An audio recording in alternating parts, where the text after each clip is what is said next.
et orbi a la ciudad y al mundo.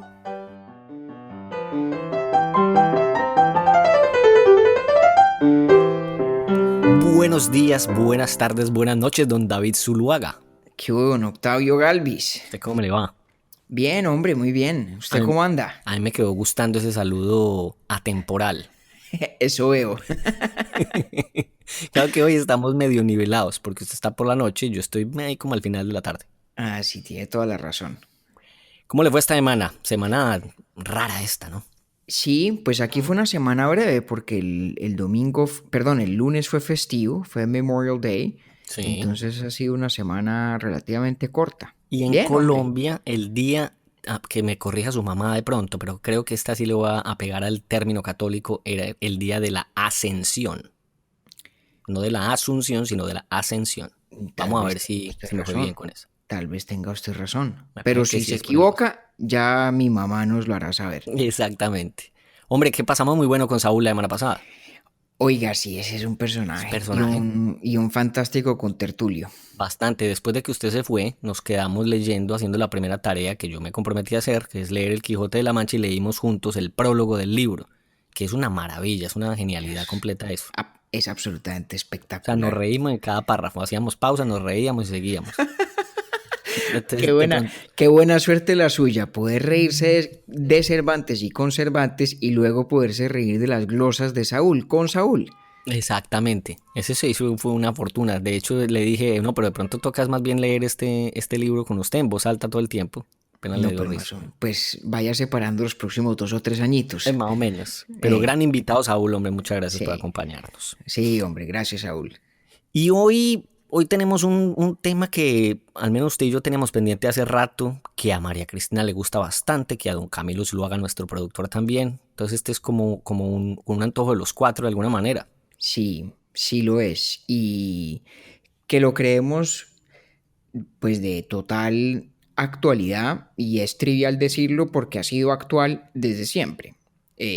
Claro, toda esta situación del confinamiento, de la cuarentena, lo pone especialmente de relieve, pero ha sido una inquietud desde siempre de la humanidad, que es la pregunta de la soledad, el problema de la soledad. Exactamente, que además en nuestros días tiene una relevancia, yo diría que mucho más especial. Sí, pues la soledad se ha convertido en un problema, auténticamente un problema de política pública y de salud pública. Hace unos meses todavía era Theresa May, primera ministra del Reino Unido, cuando anunció la creación del Ministerio de la Soledad para reaccionar o responder o manejar lo que es una auténtica problemática social de gran envergadura, sobre todo en los países de mayores niveles de ingreso, como el Reino Unido. En Alemania ocurre lo mismo, en Japón también. Y básicamente lo que se dice, la tesis, y es una tesis sociológica, psicológica, nosotros no vamos a controvertirla, porque además el sentido común parece confirmarla, es que la soledad tiene un efecto corrosivo en el bienestar de las personas. Y hay unos que van mucho más allá y dicen que la soledad crónica impacta negativamente la expectativa de vida de una forma más severa que el cigarrillo, por ejemplo. No sé yo si eso sea cierto o no, pero incluso si ese planteamiento tiene algo de exageración, algo de hipérbole, no deja de transmitir un mensaje importante, y es que hay una enorme inquietud en esta era de la más intensa interconexión virtual alrededor de la física y dura soledad. A mí lo que más especial me parece, como le decía ahorita hace un par de minutos, en nuestros días el tema es que la soledad, digamos que hacia atrás, de pronto en la historia y demás, la soledad era un asunto de la adultez o de la edad avanzada. Y lo que usted estaba diciendo ahorita también, de que por ejemplo en los países con mayor poder adquisitivo es un problema tan grave que ya por ejemplo en el Reino Unido pues han hecho lo que hicieron, pero incluso eso ya también empieza a trasladarse a los países del mundo en desarrollo. Sí, y además impacta y afecta a todo tipo de grupos poblacionales. No se trata, aunque claro, la tercera edad tiene especial vulnerabilidad al flagelo de la soledad, no se trata solamente de las personas mayores. Digamos que hay una realidad social y una preocupación creciente de los gobiernos que se lo toman en serio, como se debe, desde el punto de vista de la salud pública y el bienestar general.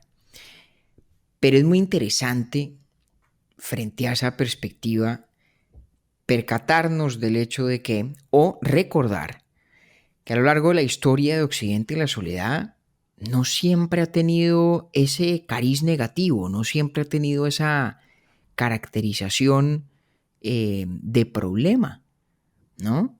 Eso no siempre ha sido así. Y que usted entonces me puso además una referencia que por un lado jamás en mi vida había escuchado, ni el libro ni su autor. Pero cuando empecé, que ya vamos a decir de qué estamos hablando, de qué obra, que incluso ya la mencionamos en el podcast pasado, me encuentro con que esa, para su época, si no el más, uno de los libros más importantes que había en ese momento en el mundo. Sí, sin duda, que es la consolación de la filosofía, o las consolaciones de la filosofía de Boecio. Además, antes de eso quería preguntarle rápidamente, porque el podcast no es de esto, pero entonces me sonó algo, una palabra que tampoco conocía, que parece que es un movimiento bien importante, y eran los peripatéticos. Sí, bueno, eso es... ¿Cuál Boecio hacía parte? Sí, se lo aclaro rápidamente. Los peripatéticos, en estricto sentido, son los discípulos de la escuela filosófica que creó Aristóteles en Atenas. Y les decían así porque la actividad de filosofar la hacían caminando por un jardín. Entonces les llamaban los peripatéticos, los peripatoi, refiriéndose al acto de caminar en el quehacer filosófico. Ese es lo que significa. Y cuando se dice que Boecio era peripatético, mal que bien lo que se quiere decir es que Boecio fue heredero de la tradición intelectual aristotélica. Ahora, más ampliamente, Boecio heredó la tradición de la filosofía pagana, sí, tanto aristotélica como platónica e incluso neoplatónica, en un momento de la historia en el que ya el cristianismo era una fuerza cultural inatajable. Boecio, que es un pensador del siglo VI después de Cristo, Boecio ocurre cuando colapsa Roma. ¿Sí? Como para que nos ubiquemos en el tiempo, en la historia. El último emperador del Imperio Romano de Occidente, que era Rómulo Augusto, lo tumbó un rey ostrogodo. Y a ese rey ostrogodo a su vez lo tumbó otro, que se llamaba Teodórico. Y fue precisamente durante el reino de Teodórico donde Boecio jugó un rol, además políticamente muy prominente en la vida de Roma. Y está este hombre allí, en esa coyuntura extraordinaria en la que por fin se desvanece a manos de los bárbaros, de los ostrogodos y de muchos otros grupos bárbaros, ese extraordinario logro, esa arquitectura del ingenio humano que fue el Imperio Romano, cuando el cristianismo está en pleno apogeo. Entonces, Boecio cumple un poco, desde el punto de vista de la historia intelectual, el rol de una bisagra, ¿no? Entre la filosofía pagana, sí, de ahí su pregunta de caracterizarlo como peripatético, y el pensamiento cristiano. Y es tal vez la suya, la obra más importante de la filosofía escolástica, es decir, de la tradición filosófica cristiana de la Edad Media. Todo el mundo leía a Boecio. Absolutamente fundamental, básico leerlo. Y yo le recomendé que revisara este texto de Boecio, que es muy bello porque además tiene una altísima dosis de poesía, porque me parece a mí que viene muy al caso de este tema de la soledad. Porque más o menos pasó lo siguiente. Hubo una de las muchísimas polémicas teológicas que ocurrían en esta etapa de la cristiandad temprana, en la que básicamente se enfrentaron distintas tesis teológicas, como digo, entre el emperador romano de Oriente, con sede en Bizancio, ¿sí?, en Constantinopla, y los de Occidente, los tipos como Teodórico, que era rey y que se supone que tenía cierta lealtad al emperador romano de Oriente. Y en esa disputa teológica que se dio en ese momento, lo que se llamaba el cisma de Acacio, Boecio pues tomó partido por el emperador romano de Oriente. Dijo, este es el tipo que tiene la razón. Y esa vaina a Teodorico le parecía gravísima, con toda la razón, porque estamos hablando, entre otras cosas, de un momento de la historia en la que religión y política son muy la misma cosa, ¿no? Sí. Entonces, tomar partido por el emperador de Oriente era casi que irse contra él, contra Teodorico. Y pues, ¿qué hizo Teodorico? Lo que se hacía en ese momento y se siguió haciendo durante muchos siglos más, y es que metió preso a Boecio. Que lo destierra, ¿no? Y lo mete a la cárcel. Claro, lo desterró, lo mandó al exilio, lo metió a la cárcel, lo torturó y lo mató en el año 524 después de Cristo. Y fue durante el año que permaneció preso y solo cuando escribió este libro extraordinario. Que eso es lo que más me sorprende, además. Claro, es una belleza. Bueno, porque una cosa es súper fácil de leer. Es delicioso. Entonces, para mí eso, digamos, fue lo primero que me sorprendió bastante, es que es un texto filosófico, pero se siente como literario 100%. Y dígame si a usted no le impactó además la actualidad de todo lo que el tipo dice ahí. O Completamente. sea, un tipo en el año 524 después de Cristo, encerrado en una cárcel después de haber tenido una vida de grandes reconocimientos y logros, próspera, de prestancia política al lado del rey, preso, abocado a la muerte, que la sabía sin duda alguna inminente, y el tipo se sienta a escribir este libro que son los diálogos que él sostiene con la dama de la filosofía. Exactamente. Con la señora filosofía. Su compañía en la soledad. Que eso, que además como la pinta y como la describe, lo que me hace sentir es que para Boecio no hay mejor compañía que la soledad misma. Total. Es ahí donde él puede tener todos estos discursos consigo mismo, que además son muy bonitos, y por eso me sorprendía mucho. ¿Por qué? Porque él los escribe en prisión, cuando no la estaba pasando para nada bien, y el texto uno no lo siente rencoroso. No. Se siente Boecio cansado, Claro. desilusionado incluso, pero la soledad, que es el mismo, sirve de interlocutora para que él se reconcilie con los principios básicos que él en vida defendió. Entonces eso a mí me pareció genial, pues. Pues hombre, no lo habría podido yo decir de mejor manera, porque eso es exactamente lo que ocurre.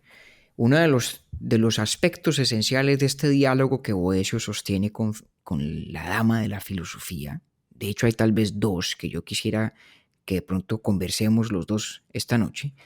Hay uno que es decantar la diferencia entre la filosofía y la fortuna, que es digamos que el antagonista ausente de este diálogo, ¿no?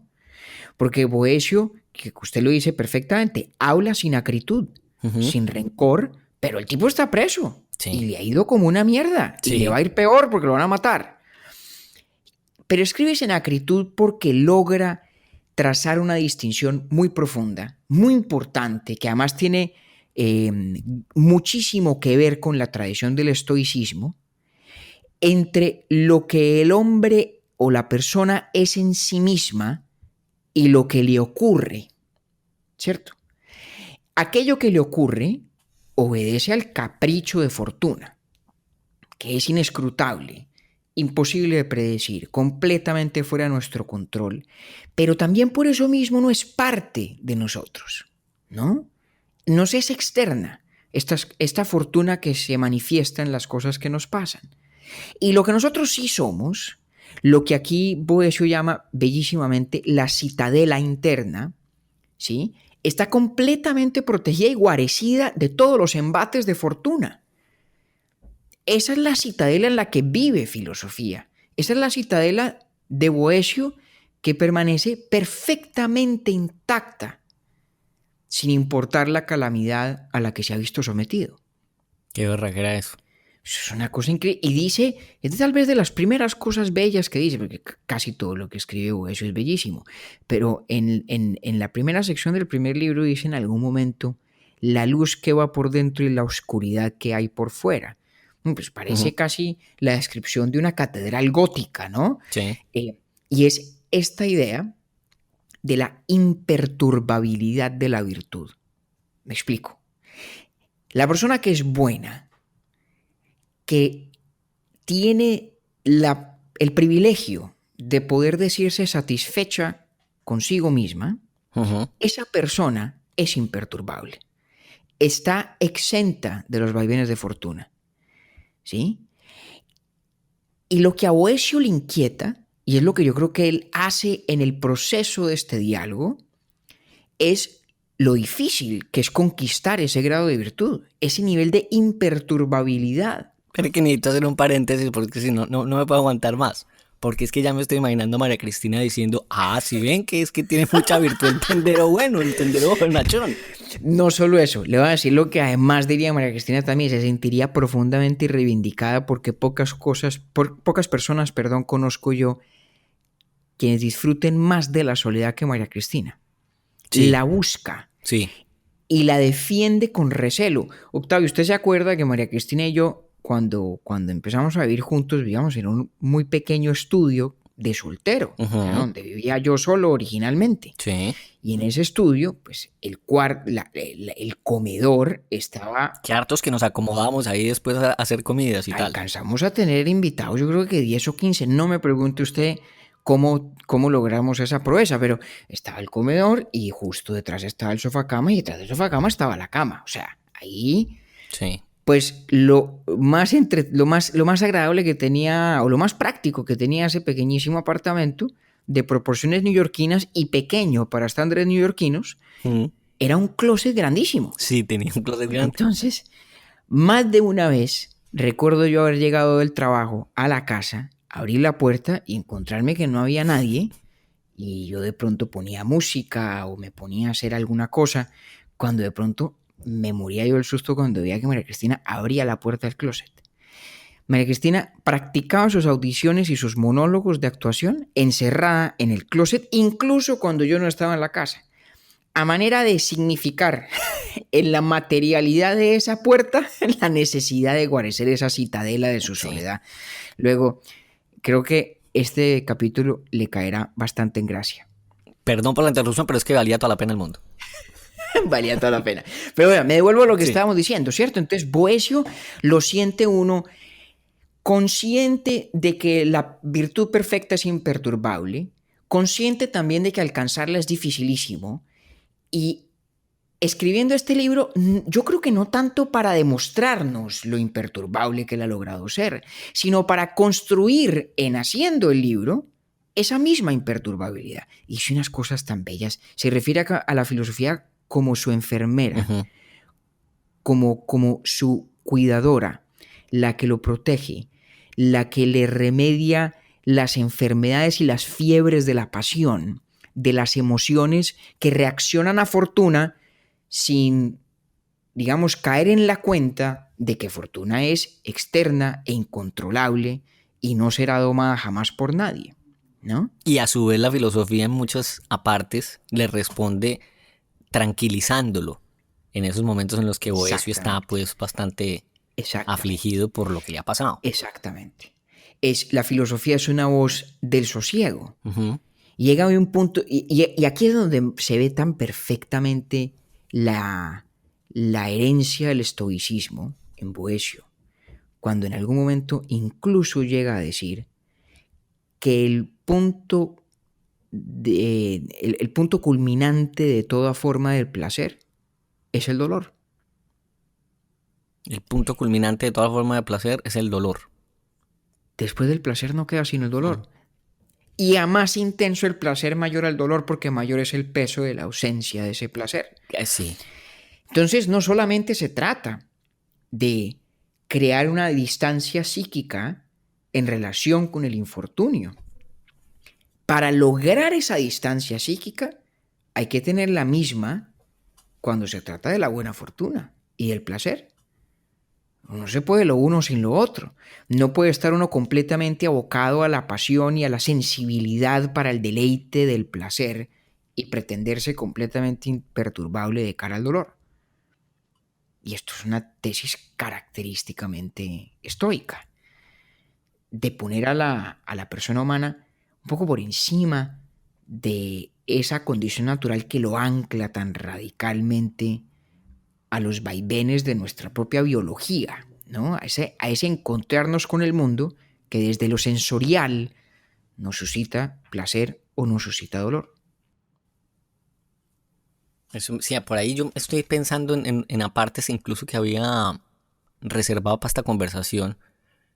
Hay una que me llamó mucho la atención. Entonces él dice, puesto que apetecer lo malo no pasará quizá de ser una debilidad de nuestra naturaleza, ahí lo relaciono con lo que usted acaba de decir, pero que se cumplan contra una víctima inocente los planes de los malvados, y esto a la vista de Dios es algo monstruoso y fuera de lo natural. Claro, ahora no sé. Eso me llamó muchísimo la atención porque el hombre dice, bueno, él es un creyente completamente, Pero ¿verdad? total, es que esto es muy importante. La dama filosofía que interlocuta con Boecio no es secular. Exactamente. No lo es. Y aquí viene una pregunta muy interesante. ¿Es acaso posible aspirar a, ni qué decir de alcanzar, ese estado de imperturbabilidad estoico por el que propende Boecio sin la convicción de la vida eterna y de la teodicea? Es decir, de que en últimas todo lo malo que en el mundo hay por cuenta de fortuna tiene una justificación ulterior en el plan divino. Exacto, eso me pareció a mí una maravilla. ¿Es acaso eso posible? Esa sí es una pregunta de hondísimo calado que creo que, entre otras, no podremos dirimir hasta que no hayamos hablado del otro extremo del espectro, ¿no? De Nietzsche, nuestro hombre Ajá. del pesimismo de la fuerza, o de la fuerza del pesimismo, según se quiera. Pero eso es muy importante, que en Boecio está mediada la cosa por la convicción de que entre la filosofía y la fe hay una perfecta convergencia. Y eso al menos para mí es una gran sorpresa. De pronto lo es por la costumbre contemporánea de disociarlas, Ok, ¿sí? sí. Pero históricamente no ha habido tal disociación. Y esa disociación es más como por una necesidad de la modernidad, por marcar esa diferencia o esa línea entre ambas cosas, ¿o qué? Es una buena pregunta. Yo creo que hay una mezcla de razones. Hay una que es muy pragmática, de pronto menos sexy que otras respuestas, y es que con la creación de la institución de la universidad, con la profesionalización del saber, pues se crean segmentaciones de las áreas del conocimiento que reflejan básicamente las segmentaciones de las disciplinas en su manifestación institucional.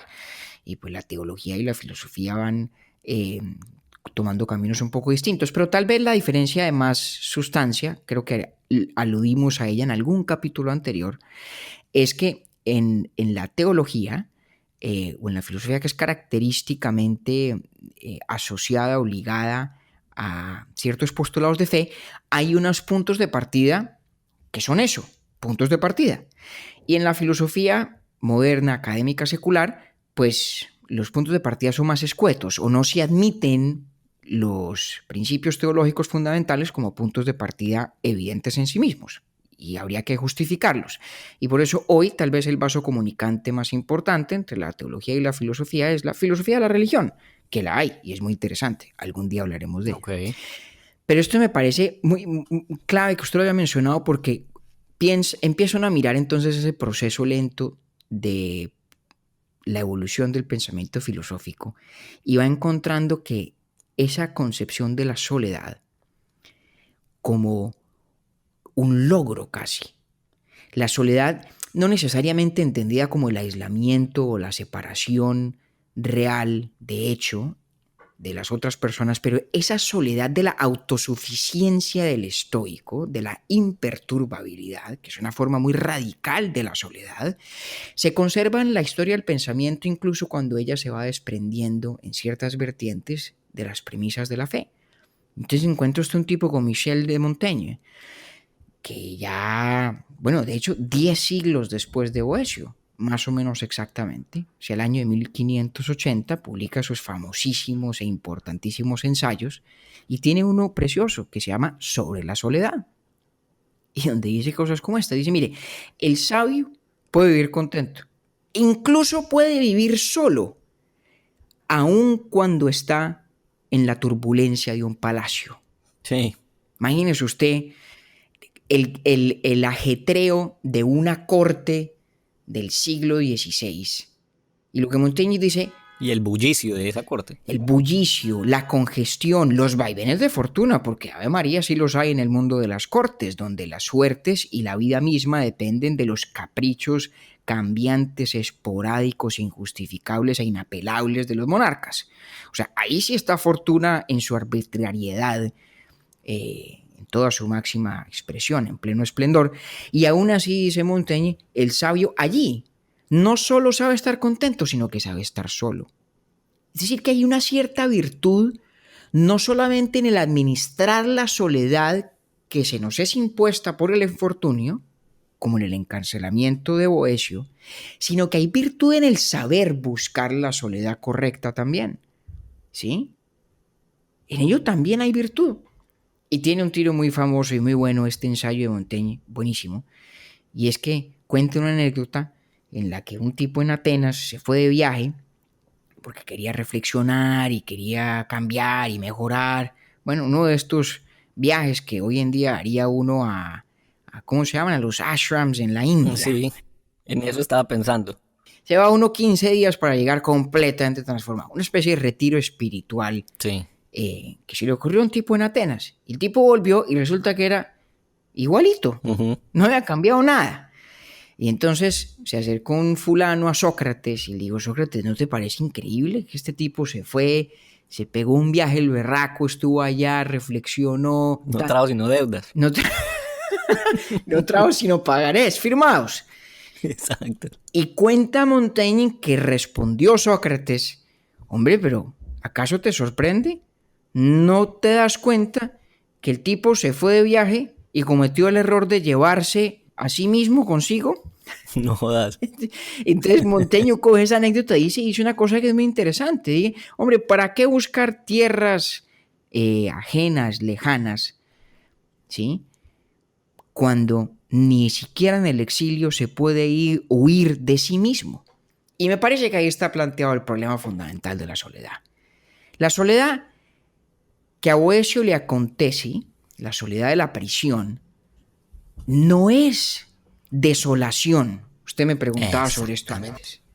Sí. No es desolación, porque está consigo mismo y el yo de Boecio, la persona de Boecio, tiene la capacidad, la virtud, la fortaleza, o al menos sabe construirla en este diálogo con la filosofía, para en el fondo, aunque esté solo físicamente hablando, no tenga por qué estar desolado.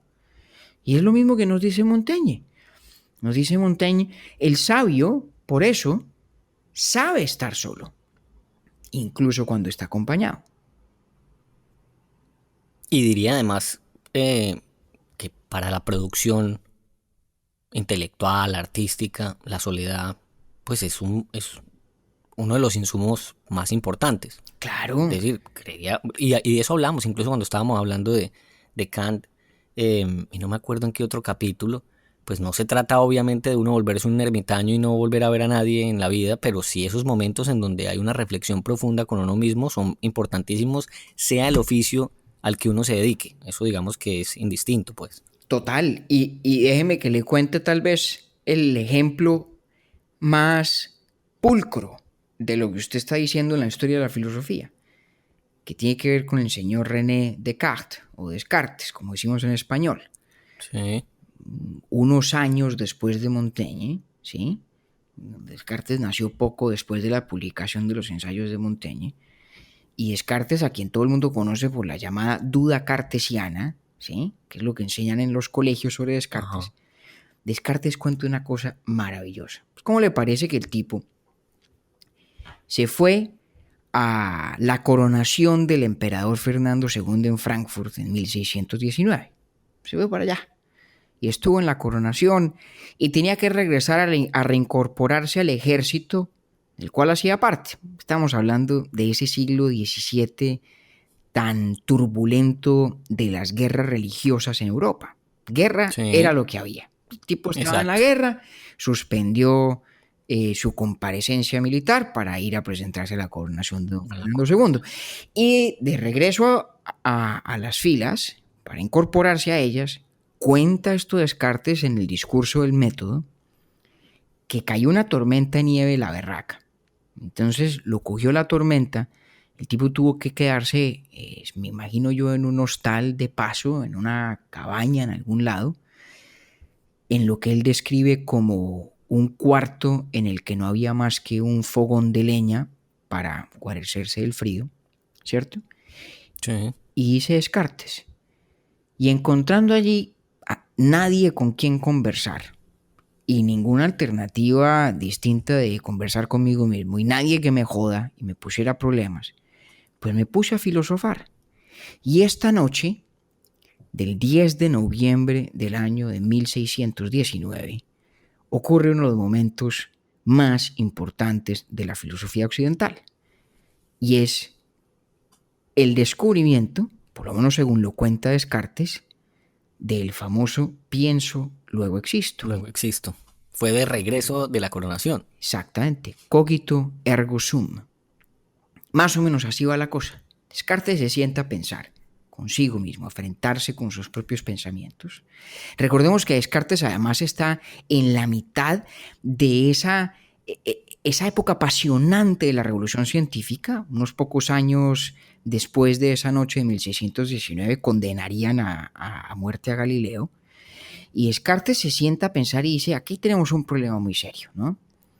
Toda la vida hemos pensado en el mundo como un mundo racional que podemos conocer y confiamos en la racionalidad del mundo por razones teológicas, ¿sí? Sí. Por la fe, por la convicción en que lo que nos dicen las Sagradas Escrituras es veraz, etcétera, etcétera. Pero esta revolución científica, una de las cosas que nos dice es que hemos estado equivocados, ¿sí? Colapsa la visión geocéntrica del mundo. Sí. Y la ciencia empieza a hacer descubrimientos que sacuden los cimientos del saber. Y dice Descartes, caramba, ¿cómo hacemos para encontrar entonces un fundamento filosófico sólido para este nuevo saber de la ciencia? Esa es su gran preocupación. ¿Cómo encontramos una nueva fuente de certidumbre inconmovible? Ya que la que pensábamos que era inconmovible, pues efectivamente colapsó bajo el peso de la evidencia científica. Entonces dice, vamos a hacer una vaina. Y esta es la duda cartesiana. Vamos a ponernos una regla, vamos a hacer un juego aquí. Esto es Descartes hablando consigo mismo, la personificación mía de Descartes hablando consigo mismo. Sí. Entonces vamos a hacer un juego. Cualquier cosa que yo creo, si puedo razonablemente dudar de ella, voy a negarla. Vamos a negarla, vamos a hacer que es mentira. Vamos a ver qué me queda cuando solamente me puedo quedar con lo que es absolutamente indudable, exento de toda duda posible. Y Descartes empieza a descartar y a descartar y a descartar, y descarta la existencia del mundo, y descarta la existencia de los demás, y descarta los estándares de la moral, y en gracia de discusión metodológica descarta la existencia de Dios mismo, dice aquí no hay nada. Oiga, pero un momentico, yo estoy descartando, yo estoy pensando, estoy dudando. Luego algo que es, piensa él, absolutamente indudable es que estoy dudando. Estoy pensando. Sí. ¿Sí? Y si estoy pensando yo, significa que tiene que haber un yo que esté pensando. O sea que yo existo. Cogito, ergo sum.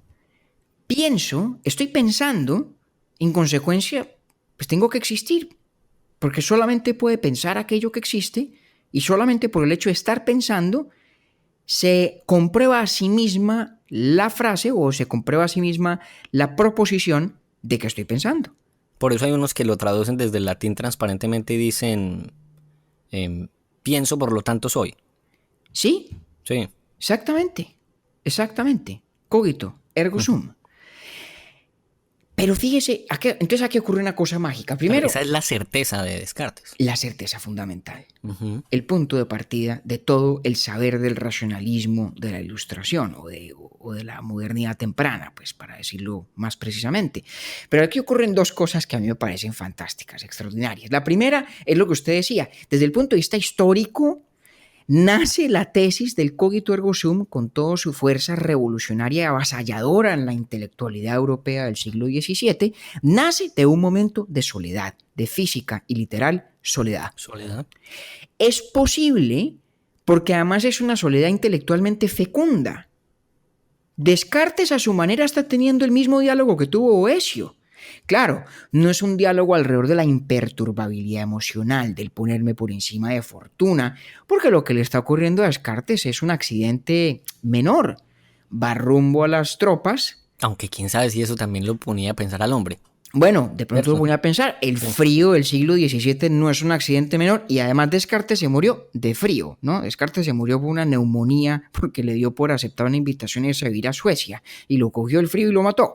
O sea, Descartes no se perdía la movida de un catre. No se perdía la unidad de Catri, además tiene una correspondencia extraordinaria con las grandes mentes de su época, entre ellas con Hobbes, porque se publicaron, entre otras cosas, las objeciones de grandes pensadores contemporáneos a las tesis de Descartes, como se publicaron también en vida suya sus propias respuestas, y hay un intercambio muy fecundo entre Descartes y Hobbes. Hobbes. En fin, eso es historia para otro día.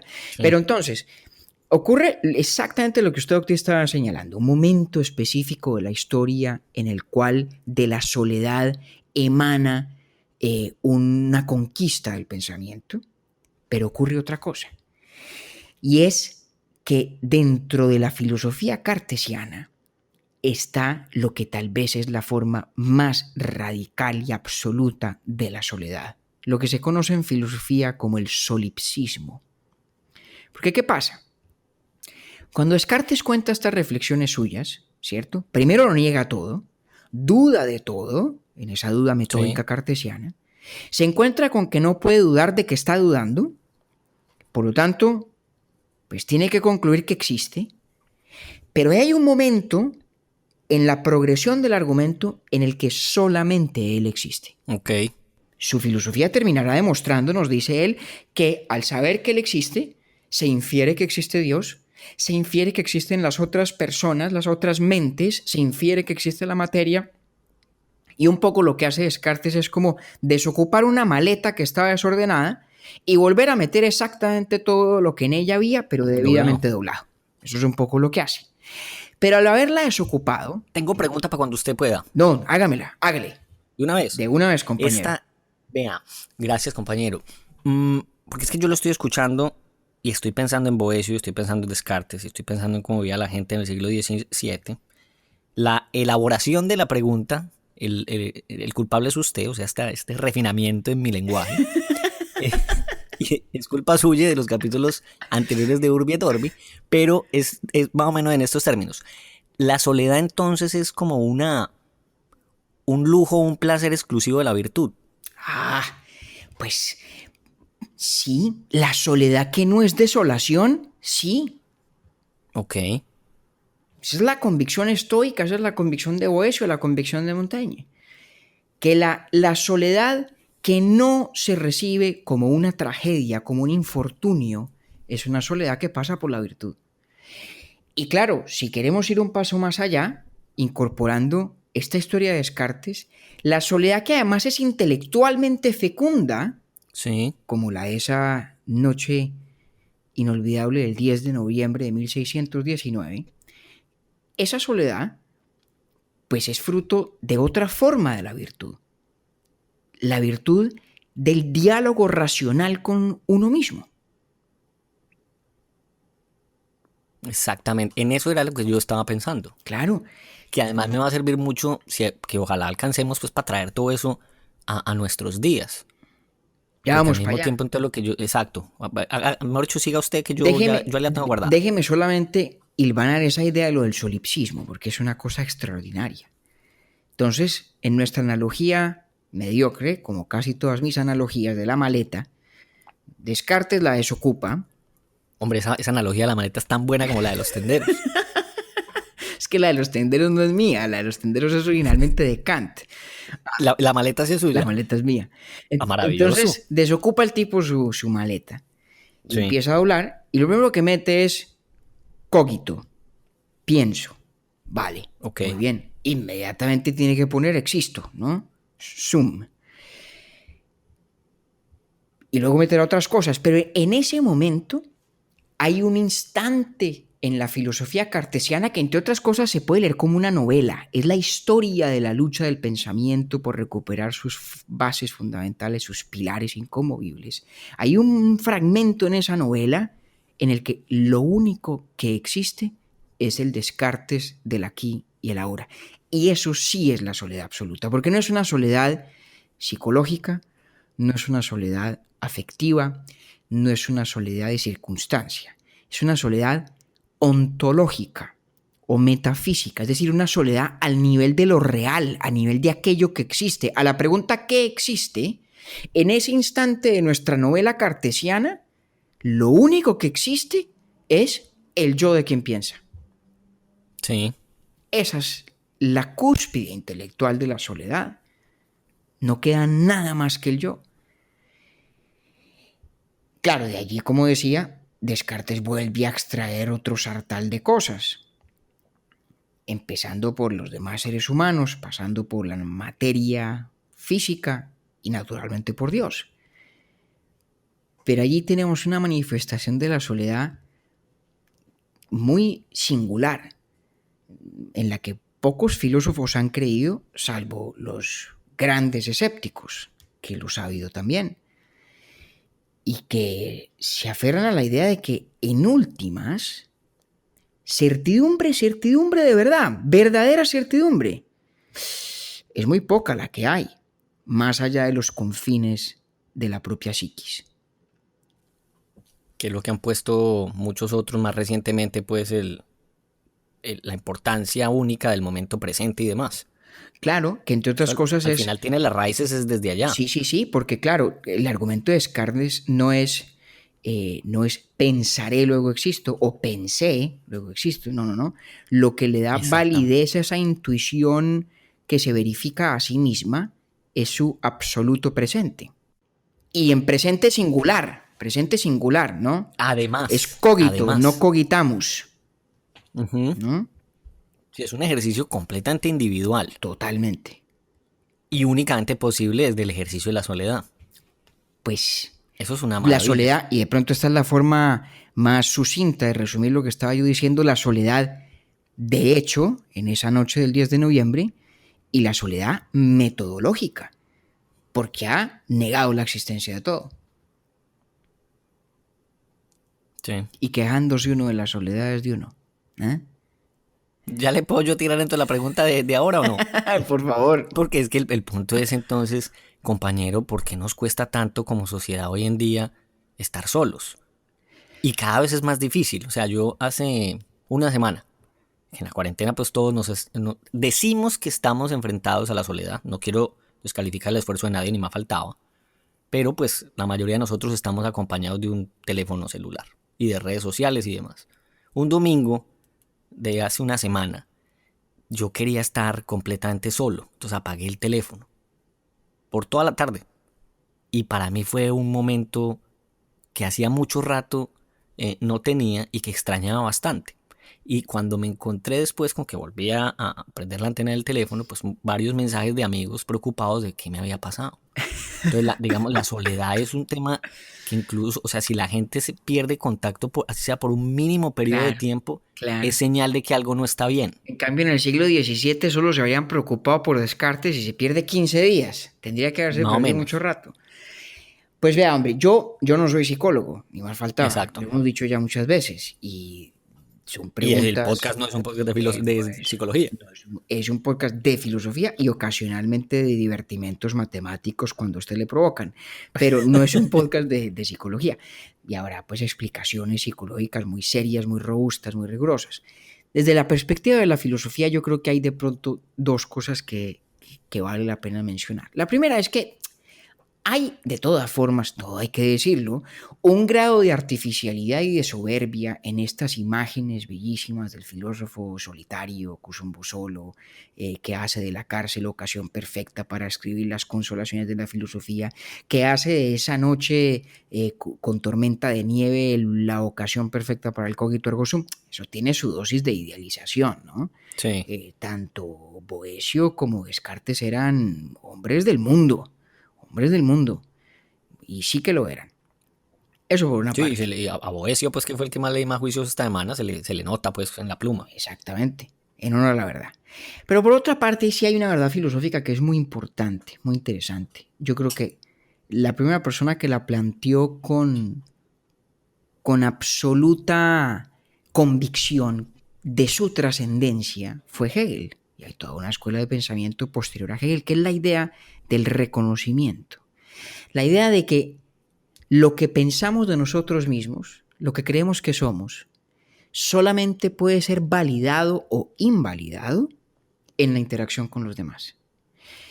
Entonces, si nos abstraemos un momento de todas las hipótesis de la psicología, en las cuales no me entrometo yo, la filosofía sí sugiere, por lo menos una cierta línea de pensamiento en la filosofía sugiere, que la interacción intensa entre las personas humanas es esencial a la configuración del yo. Ok. A la configuración del yo, que es entre otras lo que hace posible después administrar estoicamente la soledad. Entonces se me antoja, aquí ya en un momento especulativo, primero que los intercambios contemporáneos, que son breves, de naturaleza intensamente virtual, de alguna forma no logran satisfacer nuestra necesidad de reconocimiento y de lo que se llama más naturalmente hoy, yo creo, de validación. No bastan, ¿no? Porque nos sentimos más y más solos a pesar de que estamos más y más interconectados. Pero por otra parte, también hay una desvalorización de la soledad que se busca y que se cultiva y que se protege y que, habida cuenta de esa romantización que reconozco hay en estas historias que hemos narrado de Descartes o de Boecio o del mismo Montaigne, habida cuenta de esa romantización, sí hay una soledad fecunda, sí la hay. Y el que la tiene o el que la busca y el que la conquiste, la disfruta, sabe cuán fecunda es y la guarda con recelo, con el mismo recelo con el que usted protegió su tarde de domingo y con el mismo recelo con que María Cristina se encerraba en el closet de nuestro pequeño apartaestudio. Breguemos a estar un poquito solos de vez en cuando, ¿le parece? ¿Cómo sería eso importante para todo el mundo? O sea, un tiempo bueno, los millennials tienen una frase para eso que parece divertidísima. En este momento se me olvidó, pero ellos ahora se inventaron. Digo yo, pues yo hablo de ellos. Me peleé como por 1 o 2 años, por eso no soy millennial. Pero, usted es millennial, Yo de sí hecho. soy millennial. Entonces hay un término que para definir cuando se invitan a ellos a salir solos. Entonces, cuando se ponen una cita consigo mismo. No, yo no sabía que había un término para eso. Ellos, No me los sorprende que lo millennials, una de haya. las características de los millennials es que le ponen nombre a Qué todo, cosa tan lo que ya chistosa. Eso existió. sí que es un impulso humano tan primitivo en el sentido de fundamental. Los seres humanos, que somos en el fondo unos magos atormentados frente a un mundo que no entendemos, creemos que con nombrar las cosas las vamos domesticando, solo con ponerle el Ajá. nombre. Sí, sí, sí. Y tienen otro, pero este es más divertido. Tienen otro para definir cuando uno moja la galleta en el chocolate. No puede ser. Para que usted vea. Y usted busca el hashtag en Instagram y está. De pronto lo busco y se los cuento en la Por semana favor. entrante. Bueno, compañero, pues qué buena conversación Ay, esta. qué Yo delicia. pues a manera como de conclusión, para mí este episodio es muy importante porque siempre valoré mucho la soledad, em, pero por una simple y sencilla razón, y es que la maestra de la cual lo aprendí es mi mamá. Siempre le ha gustado muchísimo a ella estar sola y se ve ella bastante contenta y tranquila cuando está con ella misma. Incluso ahorita en cuarentena ella es la hermana más cuerda de todas. Es la única que estaba entrenada. No, todas las tías hacen eh, eh, trampa con el pico y cédula y a ella, que es la mayor, le dicen la madre superiora porque es la mejor portada, y mi mamá dice, pero es que yo no tengo ningún problema en no salir y en estar sola en la casa, tengo mucho para hacer. Entonces ella me enseñó desde muy pequeño, pero encontrarme con Boecio, por ejemplo, para mí sí fue una cosa maravillosa desde el punto de vista de su obra, y repasar a Descartes, que pues por supuesto que ese planteamiento yo lo había escuchado pues por allá en décimo en el colegio, y darle pues como que ya una un cierre completo al tema de la soledad, que sé que para muchos es bien importante y para otros desconocido, pero muy fácil incluso de entender cuando uno lo asume de esta manera, Sí, en donde realmente es una de las maneras de expresión humanas también más naturales y más formadoras, pues. totalmente. Solo tengo una salvedad que hacer a su conclusión. Y es que Cuénteme, usted compañero. parece haber dejado entrever que con lo que hablamos hoy dejamos chuleado a Descartes. No, Ah, no, no, no, señor. no creo No, yo, señor. no creo yo que eso vaya a ser Ay, así. hay mucha tela por cortar. Octi, me acaba de venir a la memoria, es que me parece imposible no mentarlo, pero el, el Boecio de 10 siglos después. Así como a Boecio las polémicas teológicas le costaron la cárcel, lo mismo Sí, le ocurrió a don Fray Luis de León, el gran profesor de Salamanca, cuyas opiniones sobre la traducción del Cantar de los Cantares en la Vulgata le mereció pena de encierro de la Inquisición. Y cuando salió de la cárcel, escribió un poema, brevísimo, que yo todavía recuerdo. Aquí la envidia y mentira me tuvieron encerrado. Dichoso el humilde estado del sabio que se retira de aqueste mundo malvado y con pobre mesa y casa en el campo deleitoso con solo Dios se compasa y a solas su vida pasa, ni envidiado ni envidioso. bueno, eso es Boecio total como usted lo está diciendo, ¿No le digo yo? de 10 siglos ¿No le después. digo Vea yo? qué memoria tan prodigiosa la suya, ¿eh? No creas, se Y me qué han bonito olvidado ese muchos, poema. se me han olvidado muchos, pero ese no. Entonces está bien bello. Menos mal se acordó. Menos mal, Eh, nunca cae mal un poema de Fray Luis de León. Y además que a los pelagatos les gustan los poemas, por ahí nos han Hombre, contado. me da la impresión de que sí, eso me alienta, eso me entusiasma mucho, porque además a la filosofía hay que ponerle belleza, y la filosofía a veces se queda fría y distante, y la poesía, cuando irresponsablemente la volvemos concomitante del filosofar, pues se presta para que le pongamos un poquito de belleza a la razón también. Muchas gracias, compañero, ahí por echarnos ese poema al final. ¿Qué le pasa si respondemos unas preguntitas ahí que la semana pasada con don Saúl Me parece nos perfecto. pusimos a hablar mucho y no nos quedó tiempo para las preguntas? No puede faltar la música. Échese pues la musiquita. Música maestro, como dice Octavio. Música maestro desde hace rato. Una nos la envió por allá en San Francisco, don Mario Chamorro, y él nos decía, me quedó sonando eso de ver documentales para poder sorprender a la gente por ahí en los cócteles. Él dice que no en los cócteles, porque ahora no muchos, pero que cuando acabe la cuarentena de pronto lo invitan a uno que otro bautizo. Entonces que si hay algún documental que usted nos recomiende para aprender filosofía. Si en un bautizo le va a servir la filosofía para excretar, es porque se pasó toda la fiesta del bautizo hablando con el cura. Tal cual. Y, entonces, venga, y esta otra que tiene toda la relación del mundo con la primera, que nos la envía Juan Pablo López, que él vive en West Palm Playa. Ya sabe usted pues por qué yo digo así.